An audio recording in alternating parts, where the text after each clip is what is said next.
जपना और मंदिर का धन अपना। हम बात कर रहे हैं राम मंदिर की। भगवान राम की नगरी अयोध्या का प्रतीक, करोड़ों हिंदुओं की भावना का केंद्र, लोगों की आस्था और विश्वास का प्रतीक। जी हाँ, प्रभु श्री राम की नगरी अयोध्या में भगवान राम के ही मंदिर में चढ़ावे और चंदे को लेकर एक ऐसा विवाद खड़ा हो गया है जिसने देश को झकझोर कर रख दिया है। मंदिर में चढ़ाई गई रकम में हेराफेरी और लाखों करोड़ों के गबन की खबरों ने करोड़ों राम भक्तों के दिलों को ठेस पहुंचाया। अब ये सवाल उठता है कि दान पेटी में आने वाले पैसे की सुरक्षा में इतनी बड़ी चूक आखिरकार हुई तो कैसे हुई? क्या राम मंदिर ट्रस्ट की नाक के नीचे ये खेल चल रहा था या इसमें कोई बहुत बड़ा पाप छिपा है?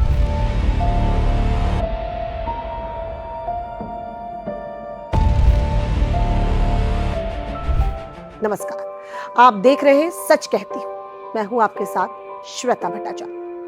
प्रभु श्री राम के मंदिर में कथित चढ़ावा चोरी मामले में आज एसआईटी ने अपनी जांच रिपोर्ट सौंप दी है। 6 दिनों की ताबड़तोड़ पूछताछ, बैंक खातों की छानबीन, ट्रस्ट के अंदरूनी दस्तावेजों की पड़ताल। अब रिपोर्ट में क्या खुलासा हुआ, ये पूरा देश इस वक्त जानना चाहता है। चंपत राय, गोपाल राव, डॉक्टर अनिल मिश्रा, मंदिर ट्रस्ट से जुड़े तमाम बड़े नामों पर सवाल खड़े हो रहे हैं। लाखों करोड़ों रुपए कहां गए? क्या ये साधारण चोरी थी या सिस्टमैटिक गबन? लेकिन मामला सिर्फ चोरी तक सीमित नहीं रहा, अब ये राजनीति का हथियार भी बन चुका है। विपक्ष इसे राम भक्तों के साथ धोखा बता रहा है तो वहीं सत्ता पक्ष इसे साजिश करार दे रहा है। क्या एसआईटी की रिपोर्ट में बड़े नामों पर कार्रवाई होगी या फिर ये मामला भी फाइलों में दबकर कहीं रह जाएगा? आज सच्चाई से आपको रूबरू कराते हैं। एसआईटी की रिपोर्ट में क्या कुछ है, चलिए आपको ये बताते हैं।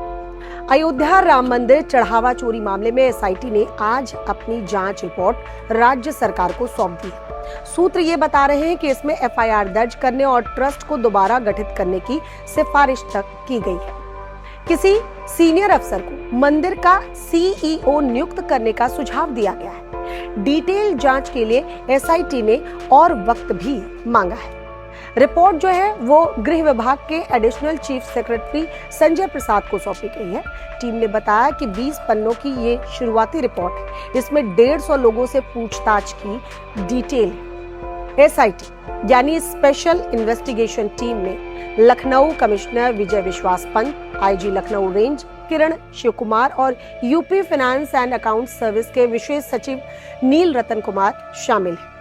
टीम ने राम मंदिर की 6 दिनों तक जांच की थी। राम मंदिर ट्रस्ट की सिफारिश पर सीएम योगी आदित्यनाथ ने 14 जून को एसआईटी का गठन किया था। आखिर एसआईटी ने 15 जून से लेकर 20 जून तक इन 6 दिनों के भीतर में क्या-क्या किया, जरा वो जान लीजिए। 15 जून को एसआईटी ने श्री राम जन्मभूमि तीर्थ क्षेत्र ट्रस्ट के महासचिव चंपत राय और आमंत्रित सदस्य गोपाल राव से मामले की जानकारी ली। इसके साथ ही 8 से 10 कर्मचारियों से करीब 6 घंटे तक पूछताछ भी हुई। 16 जून की बात करें, एसआईटी ने चंपत राय, गोपाल राव से 4-4 घंटे सवाल जवाब किए। ट्रस्ट के 11 महीने के दस्तावेज खंगाले गए। एसआईटी ने चढ़ावा गिनने वाले कर्मचारियों से भी लंबी पूछताछ की।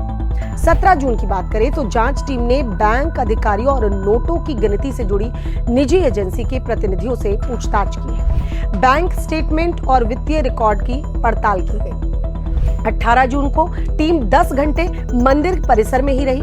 डॉक्टर अनिल मिश्रा से 4 घंटे तक पूछताछ चली। टिन्नू यादव से 1.5 घंटे तक पूछताछ हुई। अनिल टिन्नू के जवाब जो है क्रॉस चेक किए गए, यानी अलग अलग भी पूछा गया, सामने आमने बिठाकर भी बातचीत हुई।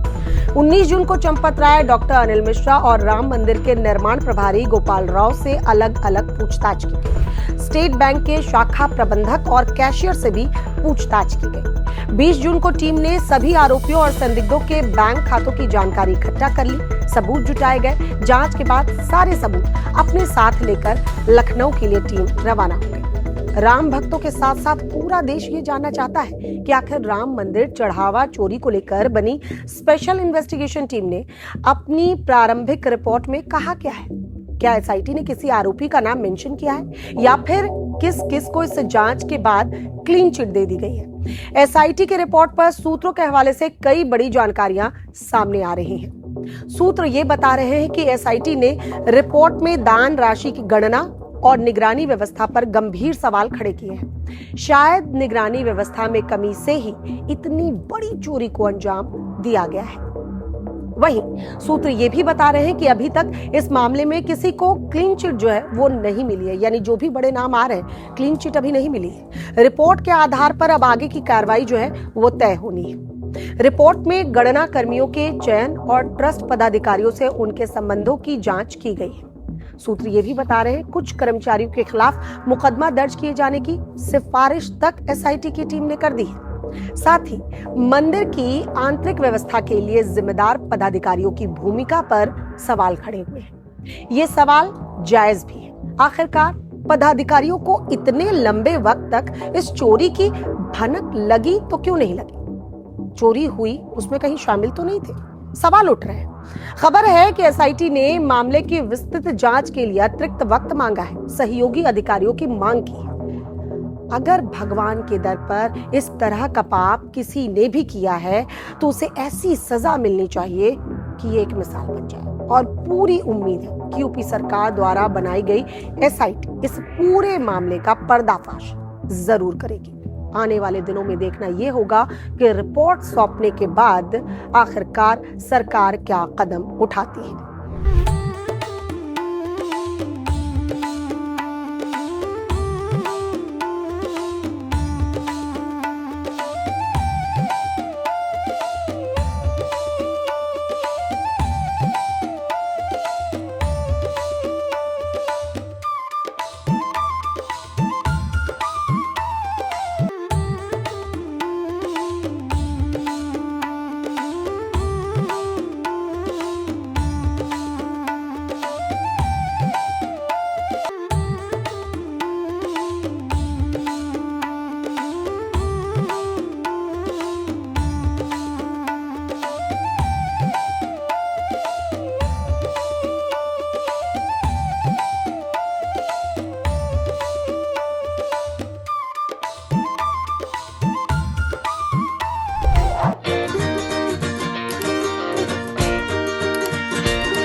खबरों की रणभूमि में यहां शोर नहीं सोच लड़ती है, जहां शब्द नहीं फैक्ट्स वार करते हैं और हर सवाल खोलता है सच की नई परत।